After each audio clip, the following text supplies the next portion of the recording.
Pessoal, vamos lá. Hoje eu vou corrigir aqui algumas atividades que eu marquei para vocês do capítulo 9, né, de gases. Vou corrigindo e vou fazendo um geral aí com vocês sobre o capítulo, tá? Então, essa primeira parte, gente, nós só analisamos o que seria um gás ideal, né? As grandezas que a gente vai trabalhar com os gases, que é a relação entre as grandezas pressão, volume e temperatura, tá? E as transformações gasosas básicas, que é a isobárica, quando a gente tem a pressão constante, não é isso? A isocórica, quando você tem o volume constante, né?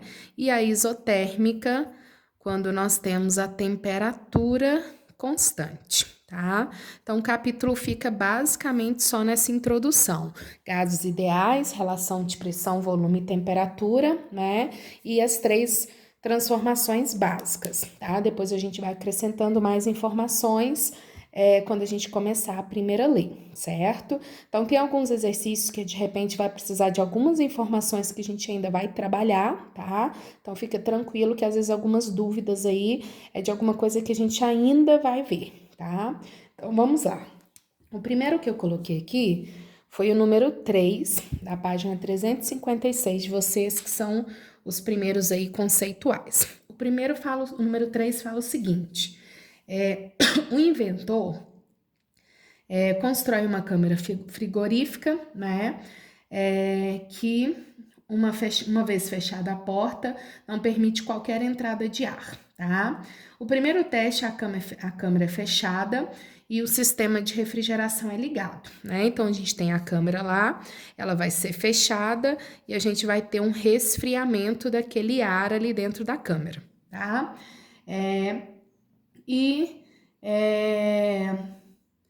Para a decepção do inventor, a câmara frigorífica sofre um colapso, contraindo-se até ficar bem amassada. Então, conta uma história que aconteceu com aquela câmara, tá?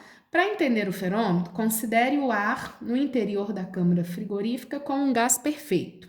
Considere também que no instante em que a câmara é fechada, o ar está à pressão atmosférica. Então, vamos pensar com a pressão inicial de 1 vezes 10 a 5 Pascal, tá? Que é a mesma coisa que Newton por metro quadrado, como nós aprendemos na videoaula. A temperatura ambiente, que é a temperatura inicial, é de 27 graus Celsius, como eu chamei bastante a atenção de vocês. Sempre que for mexer com a temperatura, passa para Kelvin, tem que trabalhar a temperatura sempre em Kelvin. Então, soma 273, né? Então, 27 graus Celsius, 300 Kelvin.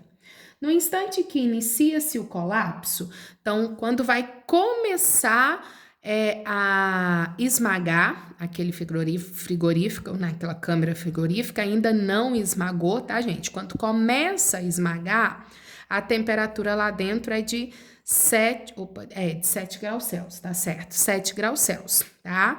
Ou seja, 280 Kelvin. Então, lembra sempre de somar 273, trabalhando sempre em Kelvin, tá?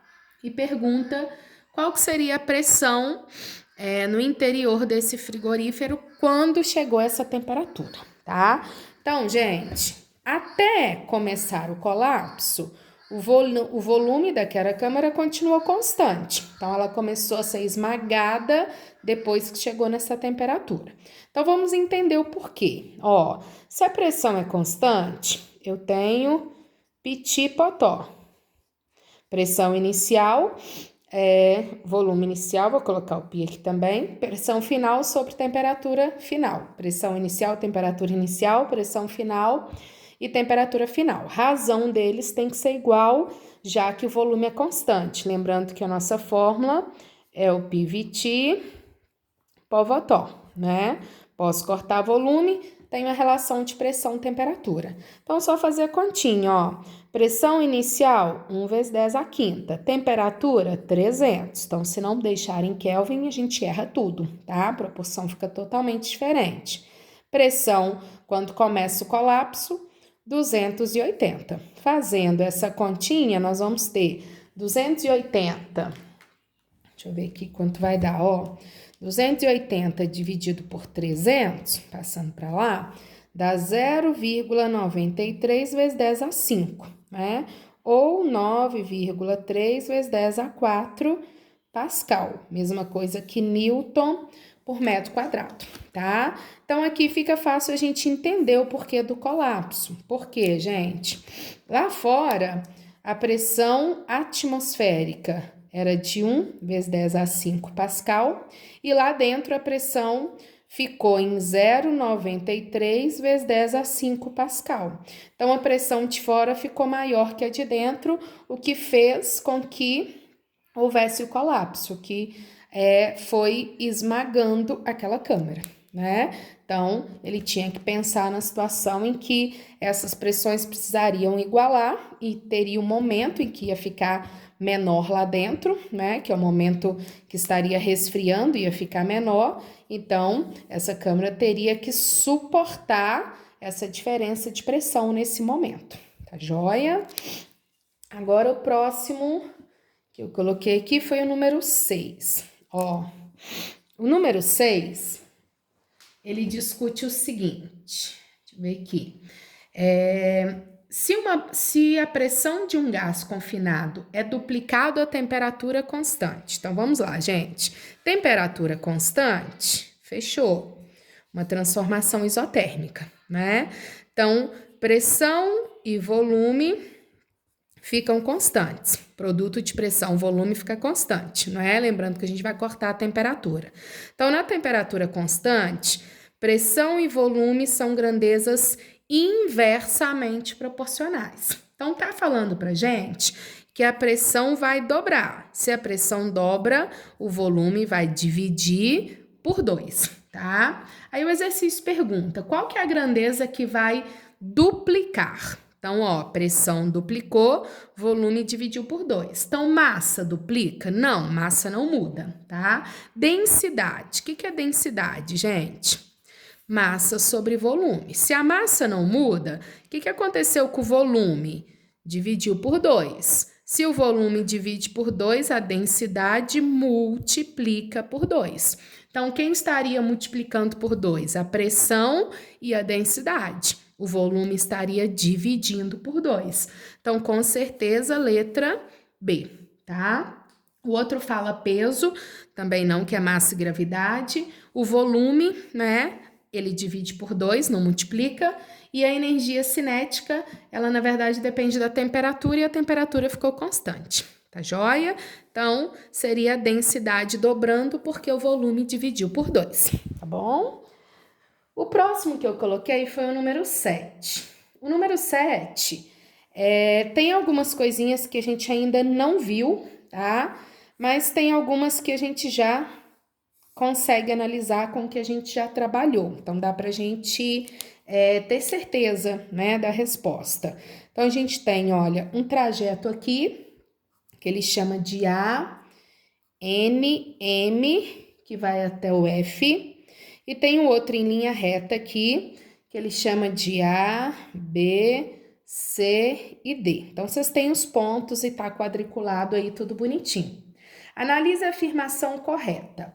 A transformação A, B, C, D, F é isométrica. O que significa isométrica, gente? Isso é a alternativa A, tá? Isométrica. Isométrica é a mesma coisa que isocórica. Significa que o volume é constante. Então, totalmente errado. Olha lá. A, B, C, D. Quando eu estou indo de A para F, o que está acontecendo com o volume? O volume em A, ele vale 1. O volume em F, né, tá aqui, ó, ele vale 6. Então, não, o volume tá aumentando, portanto, ela é com certeza falsa, né?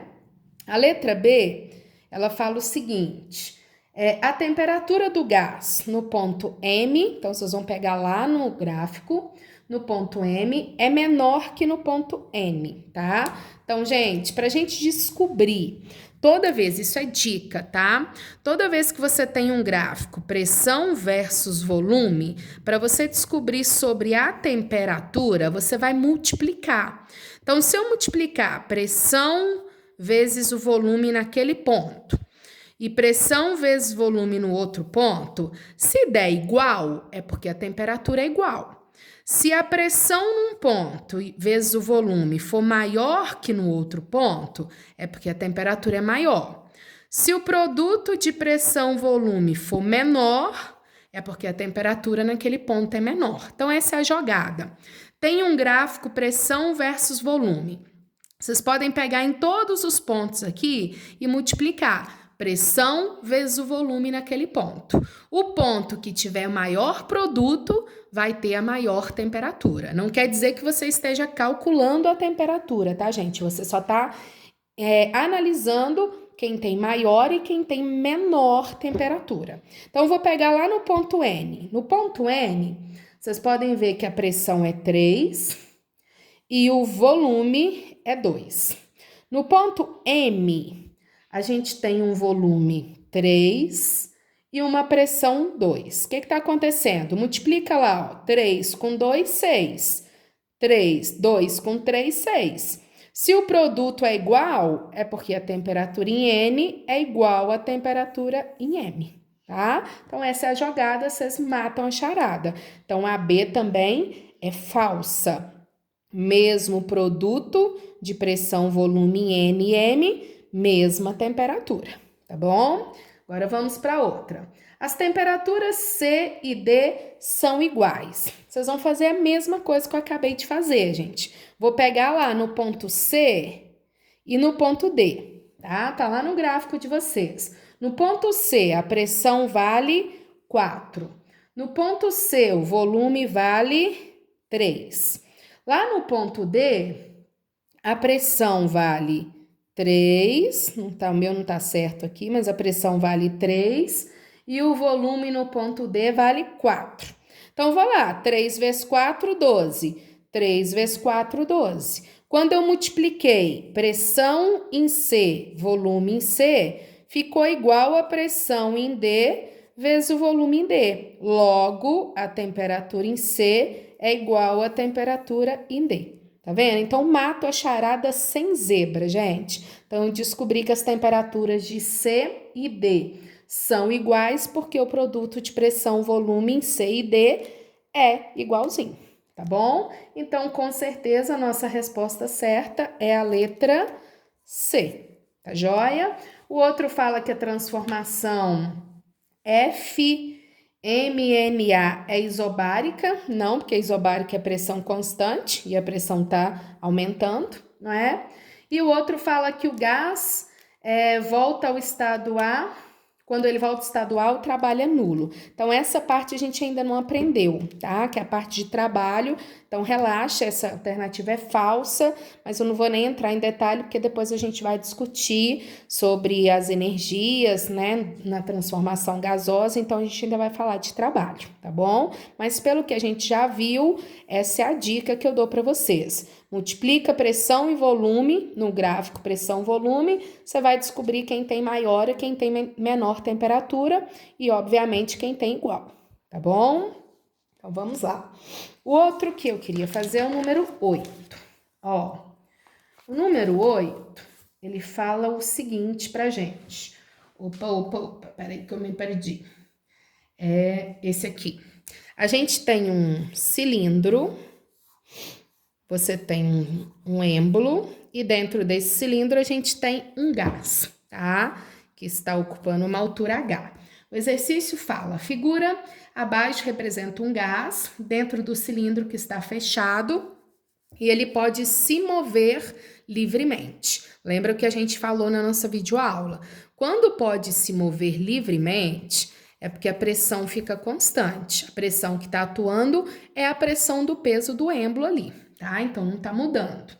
Ele dá que a massa do êmbolo é meio quilo e ele ainda dá que a área desse êmbolo é de 10 centímetros quadrados. Gravidade é 10 e pede pra gente na letra A. Qual a pressão que o êmbolo exerce sobre o gás, tá? Então, pressão que o êmbolo exerce sobre o gás. Gente, o êmbolo tá exercendo a pressão que é equivalente ao peso dele, tá? Então, Pressão é a força sobre a área. Qual que é a força que o êmbolo está fazendo? É o peso dele, massa vezes gravidade, dividido pela área dele, tá? Então, pressão é força sobre área. Qual que é a força que o êmbolo faz? O próprio peso dele, sobre a área dele. Então, a massa, meio quilo, deixa em quilo, que é sistema internacional, vezes a gravidade. A área a gente tem um probleminha, tá em centímetro quadrado e eu preciso colocar em metros quadrados. Então, gente, como é quadrado, eu vou ter que voltar 4 casas. Então, ó, metro quadrado, decímetro quadrado, centímetro quadrado. Então, de centímetro para metro eu volto 2, mas como é quadrado, 2 zeros em cada casa. Então, a gente volta 4 zeros, tá? Então, tem que colocar aqui 10 vezes 10 a menos 4, tá bom? Então, a pressão vai dar 0,5 vezes 10 a 4, ou 5 vezes 10 a 3 Pascal, já que estamos mexendo aí bonitinho com o sistema internacional, tá bom? Ou Pascal ou Newton metro quadrado, que é a mesma coisa, tá? Então, essa é a letra A, fórmula de pressão sobre área. A letra B pede pra gente, se essa altura inicial ali for de 5 centímetros e a temperatura for de 27 graus Celsius, ou seja, 300 Kelvin, já arruma na hora para você não esquecer, tá? Qual será a altura que o gás vai atingir quando for aquecido até uma temperatura de 177? Então, 273 mais 177, 450. Até chegar em 450 Kelvin, tá? Então, vou lá, gente. O êmbolo tá livre, então a pressão é constante. Então, a gente vai ter volume mudando conforme a temperatura. A temperatura aumentou, o volume vai aumentar, automaticamente a altura vai aumentar, né? Então, vou lá. Qual que é o volume inicial que eu tenho aqui de gás? Como que eu calculo o volume de um cilindro, gente? É a área da base vezes a altura. Então, a área aqui vezes a altura, né? Então, o volume inicial é a área da base vezes a altura, que é 5, dividido pela temperatura, que é 300, tá? Qual que vai ser o volume final? Esse êmbolo vai subir e a gente vai ter um volume final, né? A área da base, concorda que a área não vai mudar, o que está mudando é a altura. Então, a área da base vezes a altura que ele vai atingir. Então, a área não muda, por isso, nem preciso julgar, tá? Seria a mesma área do êmbolo, né? Mas eu nem preciso julgar. Dividido pela temperatura. Então, posso cortar, ó, a altura aumenta na mesma proporção que aumentou a temperatura. Então, a gente ficaria aqui, olha, vamos fazer as continhas. 450 vezes 5, dividido por 300, que daria 7,5 centímetros. Então, depois de aumentar a temperatura, a coluna vai ter uma altura de 7,5, tá bom? Então, lembrando que aqui, se quisesse só fazer proporção de altura, poderia, porque a área da base do êmbolo não tá mudando à medida que ele tá elevando a temperatura, tá bom? Gente, o próximo que eu marquei aqui foi o 14. Deixa eu achar ele aqui. Só um minutinho. 14. Ó, o 14 vocês têm uma figura aí. Vou fazer mais ou menos aqui, tá? É a figura de uma bomba de encher pneu de bicicleta. Aí o exercício coloca, vamos imaginar uma situação de equilíbrio, né? Em que ele tem uma certa quantidade de ar aqui dentro. E fala para vocês essa medida aqui, 24 centímetros, e dá uma outra medida aqui que é 8 centímetros, tá? Então, situação é essa daqui, ó. Vou ler para vocês entenderem o que tem que acontecer. A gente vai precisar comprimir a bomba, né? É o que a gente faz na prática, comprimir a bomba, né? De modo que esse ar entre dentro do pneu da sua bicicleta, né? Então, o exercício está falando o seguinte: a bomba tem um comprimento total de 24 centímetros. Então, quando ela está liberada, sem ninguém comprimindo, a gente tem uma coluna aqui de ar de 24 centímetros, tá? Inicialmente, o pistão está recuado, seria isso aqui, ocupando todos os 24. E a pressão inicial é de 1 atm. Então, inicialmente, nós temos uma altura de 24 centímetros de ar, que é o comprimento do cilindro, né? E uma pressão inicial de 1 atm, tá? Aí o exercício fala o seguinte: é preciso avançar com o pistão, então a gente vai ter que empurrar o pistão aqui 8 centímetros, que é o que está no desenho de vocês. Eu vou ter que empurrar aqui o pistão 8 centímetros para o ar começar a entrar no pneu da bicicleta, tá? Aí o exercício fala, qual seria essa pressão que você vai submeter esse gás, né? Então vamos lá. Eu quero saber a pressão quando eu empurrar o êmbolo 8 centímetros. Então a pergunta é, gente, quando eu empurrar o êmbolo 8 centímetros, qual que é a coluna de ar que vai sobrar? Ele sem empurrar, ele livre, tem 24 centímetros de altura aqui de ar. Quando eu empurrar 8 centímetros, vai sobrar uma altura de quanto, gente? 16 centímetros, concorda? Então, depois que eu recuar 8, sobra 16 centímetros de ar, tá? Então, galera, cuidado, não vai usar o 8 na proporção. O 8 é o que você empurrou. Eu tenho que analisar o que eu tinha antes de ar e o que eu tenho depois de ar dentro da bomba, tá? Então, eu tinha 24 centímetros, depois eu vou ter 16 porque eu empurrei o êmbolo 8 centímetros. E aí, a mesma relação que a gente acabou de fazer. A área dessa bomba, ela tá mudando? Não. Se a área não tá mudando só a altura, só a coluna. Então, eu posso fazer a proporção.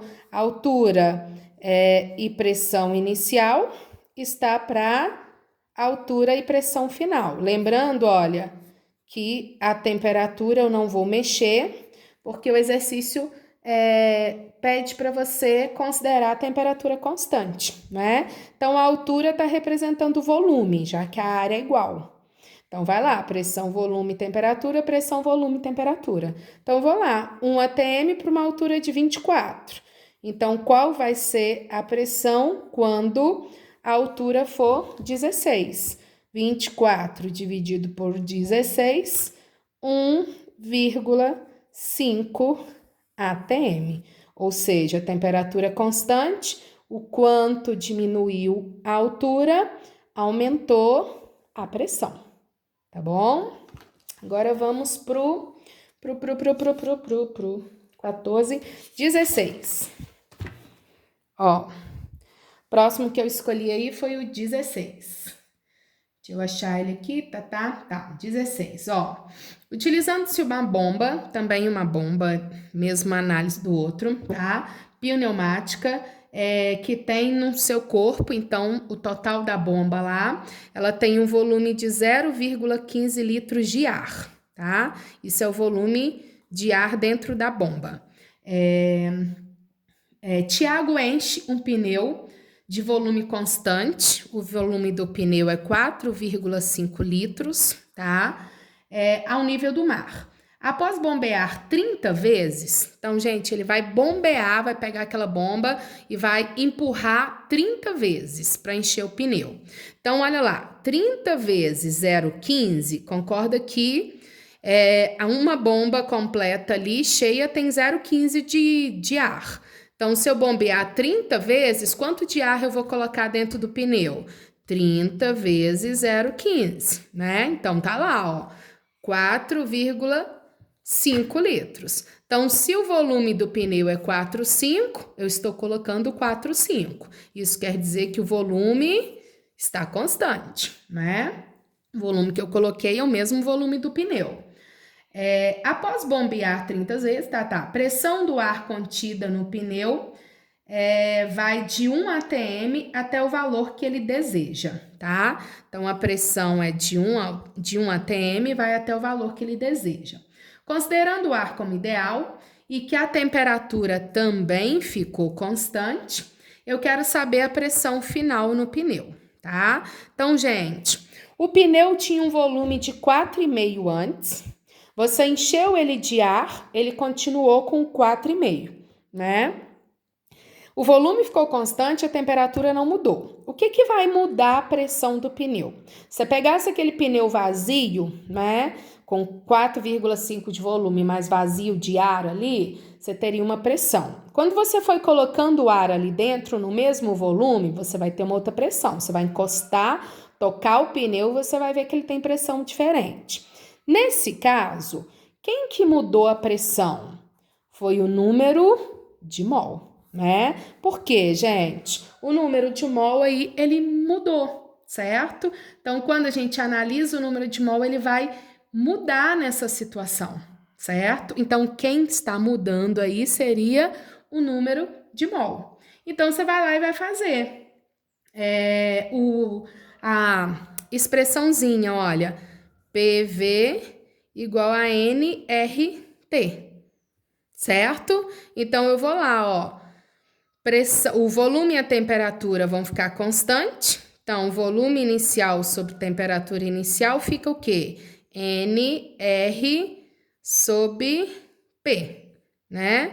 N inicial, R inicial e P inicial, tá? O R também, se vocês quiserem anular, que é o mesmo, então não vai fazer diferença. Na verdade, eu vou ter essa relação aqui, ó. O número de mol inicial, pressão inicial, o número de mol final e a pressão final, tá bom? Então, só fazer essa análise aí. Então, eu coloco como N, que é o número de mol inicial, a pressão inicial é 1, o número de mol final dobra, então a pressão final dobra. Então, qual vai ser a pressão final? 2 atm. Então, a diferença desse daí, gente, é que ele não mexe no volume, mas ele mexe no número de mol, tá bom? Então, você vai acrescentando ar ali dentro, você tá mexendo no número de mol, tá? Então, aumentou, dobrou o número de mol, dobra a pressão. Proporção é a mesma, né? Mas só pra gente ver a diferença do que a gente tá trabalhando nesse caso, tá? O próximo que eu marquei foi o 22. Então, vamos lá. Ó, 22. Eu tenho um gás que inicialmente ele está numa temperatura de 16 graus Celsius. Então, eu já vou mexer. 273 mais 16, 289 Kelvin. Gente, já mexe no início para você não ter erro, tá? Tem um volume inicial, que ele chama de VO, e tem uma pressão inicial, que ele chama de PO. Sofre uma descompressão e em seguida é aquecido até alcançar determinada temperatura final T, volume final V e pressão P. O exercício conta para você o volume final e a pressão final. Eles aumentaram 10%. O que é aumentar 10%, gente? É 1,1 do que tinha antes. Então, o volume inicial era VO, então é 1,1 de VO. E a pressão, 1,1 de PO, aumentando 10%. Tranquilo? E ele quer saber, então, a temperatura final em graus Celsius. Então, vamos lá. Equação completa. PVT, Povotó. Pressão inicial, PO. Volume inicial, VO. Temperatura, 289. Pressão final, 1,1 de PO. Volume final, 1,1 de VO. Temperatura final é o que a gente quer achar. Então, ó, posso cortar, vai sobrar para a gente multiplicar isso tudo aqui. 1,1 vezes 1,1 vezes 289. Então, vai dar 349, aproximei, tá, gente? 349,7 Kelvin. Como o exercício quer em graus Celsius, o que eu vou fazer? Vou subtrair 273. Então, a gente tem aproximadamente 76,7 graus Celsius, tá bom? Então, esse é só uma análise matemática e jogar na nossa fórmula, não esquecendo de passar, né, gente, para graus Celsius no final, voltar o 273. Ah, Renata, deixo aqui, já acho aqui. Não acha. Fazer a fórmula sempre em Kelvin, tá joia? Agora, o 23 e o 25, ó. 23. A gente tem dois gases A e B que se encontram em recipientes separados. Então, aqui a gente tem um gás A e aqui a gente tem um gás B e a gente vai colocar os dois em um mesmo recipiente. A gente vai misturar gases agora, tá? O volume do A é 10, a pressão que o A está submetido é 5, tá? O volume do B é 5 litros e a pressão que o B está submetido é 3 atm, tá? As temperaturas do A, 27 graus Celsius, ou seja, gente, 300 Kelvin. A temperatura do B é 177 graus Celsius, ou seja, 177 a gente já fez essa conta, não fez? 450, né? 450 Kelvin. E a gente quer saber o seguinte, quando a gente misturar os dois gases num recipiente que o volume é 10 litros, vai ser o volume da mistura, tá? E a temperatura lá da mistura vai ser de 127 graus Celsius, ou seja, 400 Kelvin, tá? Ele quer saber qual que vai ser a pressão dentro desse recipiente. Então, nós vamos pegar os dois gases e colocar aqui dentro, tá? Então, gente, é bem simples. Fiz aqui por causa de ser mistura, mas a análise é a mesma. Pressão da mistura, volume da mistura sobre temperatura da mistura vai ser o quê? Pressão de A, volume de A, temperatura de A mais pressão de B, volume de B, vezes, né? Temperatura de B. Então, é somar pressão vezes volume sobre temperatura em A e em B, tá? Então, vamos lá, ó. Pressão na mistura, eu quero saber. Volume da mistura, ele me deu. Temperatura da mistura, ele me deu, né? Pressão em A, eu tenho. Volume em A, eu tenho. Temperatura em A, eu tenho. Pressão em B, eu tenho. Volume em B, eu tenho. Temperatura em B, eu tenho também, né? Então, vamos lá, ó. Eu preciso achar esse bonitinho aqui, então só vou dar uma simplificada aqui. Pressão sobre 40, aqui simplificando também fica 1 sobre 6, e aqui simplificando 15, 1 sobre 30, né? 45, 3, isso. Só simplificando aqui pra gente fazer a continha mais rápido, né? Então, tirando esse mínimo aqui, vamos lá, ó. 12, 4, 3. Aqui vai dar 2, 20, né? 2 não, 20. E aqui 12, 4, certo? Então, ó, 3. Pressão da mistura igual a 24. Então, pressão da mistura igual a 8 atm, né? Então, quando a gente misturar essa galera toda num volume de 10 litros, eles vão ficar sujeitos a uma pressão de 8 atm, tá? Então, se aparecer alguma coisinha de mistura, é só vocês somarem o que tinha em um recipiente e o que tinha no outro.